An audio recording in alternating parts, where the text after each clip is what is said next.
Welcome to my sewing room and welcome to my channel Sewing an Imperfect Life. My name is Rebecca. I live in the Blue Mountains, Australia, just west of Sydney, a beautiful place to be.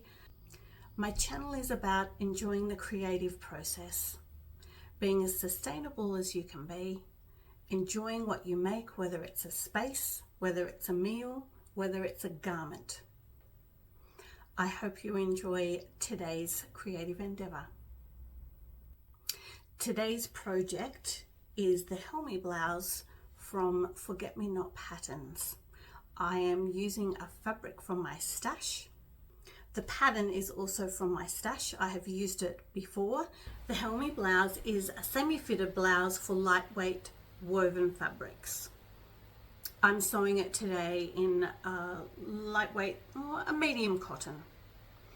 Helmi features 2 different collar styles and 2 optional ruffles, so you can choose the vibe. The blouse pulls over the head, so the only opening is at the neckline. The bishop sleeves gather into a binding and have full length and 3/4 length options. I'm going to do the 3/4 length option today. Side bust darts and back darts give a lightly tailored fit, and 3 different bust fit styles are included to make fitting easier.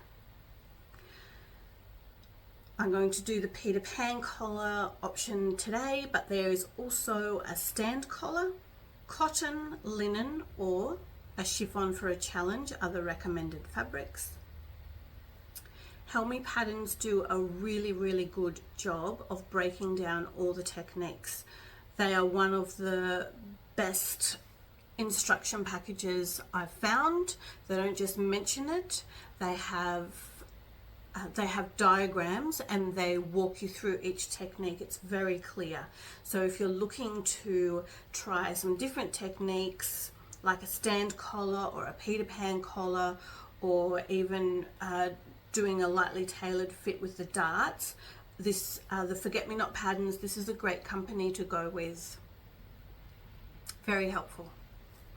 Let's get started and make a blouse today.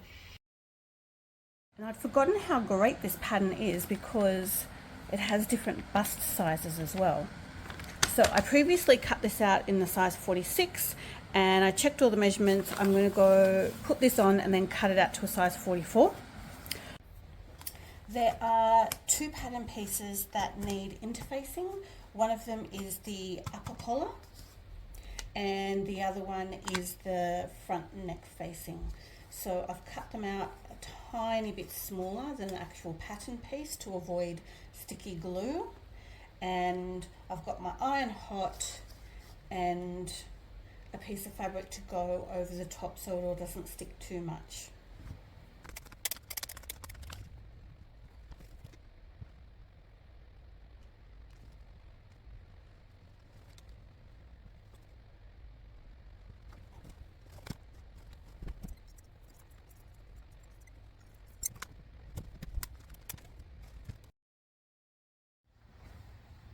I've sewed the stay stitching on the front neckline and the back neckline, but the next step I need to do is a little Rollo loop for going around the button. So I need to pick my button now, which I usually do at the end. So I'm just having a look in my button box here, and I'm thinking this is the main body fabric and this is going to be the Peter Pan collar. So I thought just this little pink button should bring it all together nicely.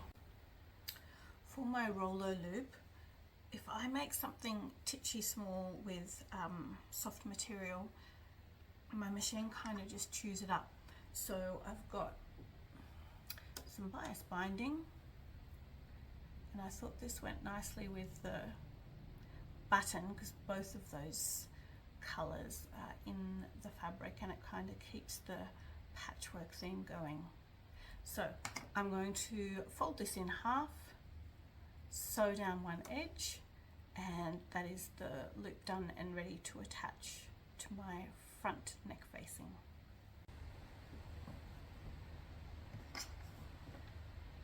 I always do my Rollo loop way too long, so I don't have to get the titchy small ends caught up in my machine. The loop has to be big enough for the button to go through and then to fit quite securely into the seam, so that's plenty there. Just a reminder, this is the only machine I have. I do not have an overlocker or any other special machine to finish things off. My machine is, I can't remember exactly, 12 to 15 years old, and it still does the job, still produces great garments. I just need to know its limitations and to go nice and slowly. I've just done my first bust dart. I haven't done one of these in years, so I'm very pleased. If you've never done one before, you put your little markings in. There's 3, 1 here at the bust, 2 here on the side, then you fold it and gradually head towards the dot. Now, you do not want to come in suddenly at the dot. That will give a really weird shape. You want it to be as smooth a transition as possible. I'm a little bit wobbly, but not too bad. And then you open it up and iron that down, and it just gives you a little bit of shaping there. All right, on to number 2. I have also completed that little bit of top stitching, which is holding the neck binding in really nicely, and then the rest of the neck binding will get caught up here, so it will stay in place nicely. Making progress. I've got my darts done.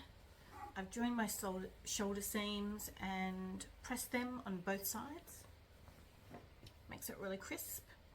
I've half done the collar. So the interfaced top collar, little row of stitching, turn it under and clip. Now it says to put both sides together, sew the outside edge, and then I'm going to grade that seam and clip that outside seam.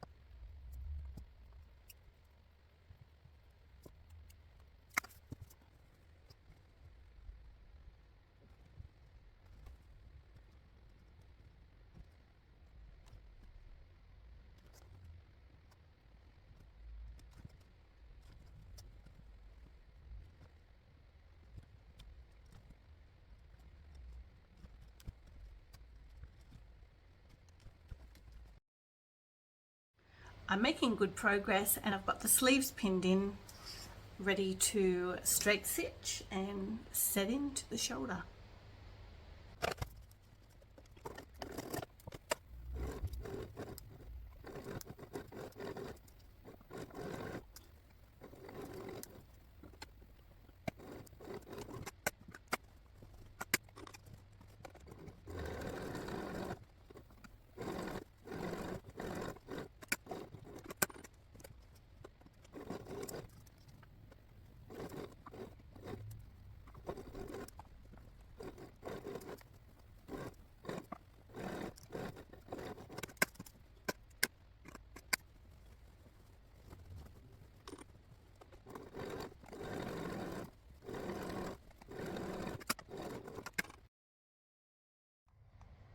I have just finished sewing up the hem of the Helmi blouse. It fits really nicely. I like it. I'll have to think about how I'm going to style it because it's turned out a lot more artist smocky than I thought. But that, of course, is because of the fabric that I've chosen. All right, here's the final fit.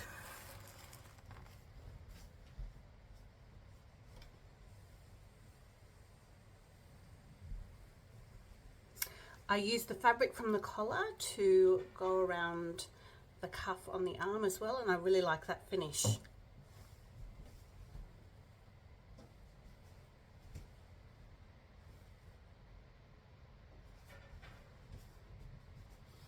Bishop sleeve, really nice, very vibrant, very fun.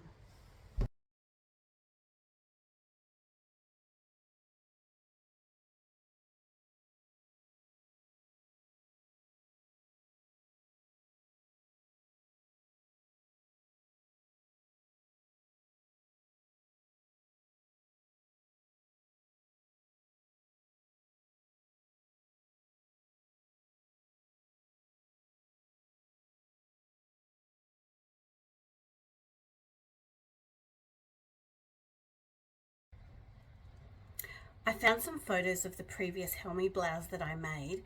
It looks very different. The fabric color is different, the button's different, and the drape of the fabric is really different. I'll put the photos in.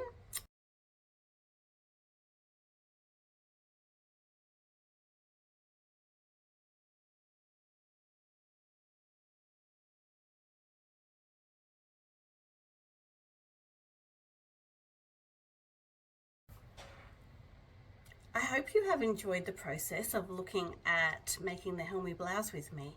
It's been great to have you on board. I hope you're enjoying your makes this week, your garments, and your space. Bye for now.